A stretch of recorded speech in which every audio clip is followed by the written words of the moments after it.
დღეს ვიყავი ჩინურ მაღაზიაში და ვიპოვე აი ესეთი ყველაზე განსხვავებული ლაფშა, უყურეთ რანაირია. ხო და ხა გავხსნათ, ჯერ ვნახოთ შიგნით რეები არის და მე დავაგემოვნოთ.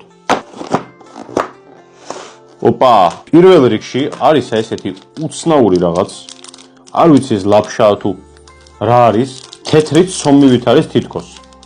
ეს სუნელები სავარაუდოდ ჩვეულებრივი, კიდევ ერთი უცნაური რაღაც. აი, შეხედეთ.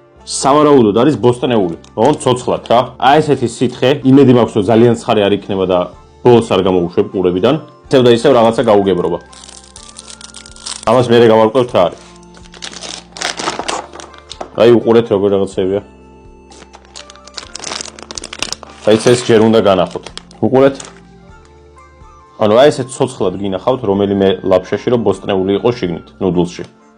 ჩირის სუნი აქვს, აი რაც არ უნდა უცნაური იყოს, ჩირის სუნი აქვს. რა ესე? ეს ახლა დავახუროთ და ეგ არის, უნდა დაველოდოთ ახლა 6-7 წუთი. ნახოთ აი ეს ჯოხები რა არის და რისთვის არის. მე მგონი მივხვდი რა არის. აი სუშის საჭმელად რომ მიდიხართ ხოლმე, ხო იცით და ეს ჯოხები რომ მოყვება.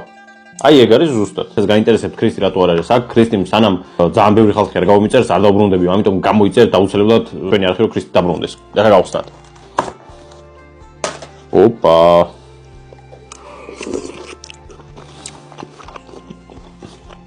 თლაც სომის გემო არა აქვს.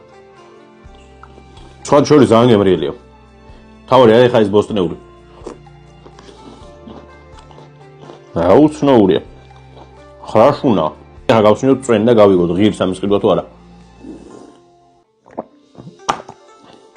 ცხარე არ არის. მაგრამ ძალიან გემრიელია. ეს რაღაც იყიდება, აი ჰუალინგი რო არის ხო იცით ვარკეთილის მხარეს. მანდ არის პატარა მაღაზია ჩინური.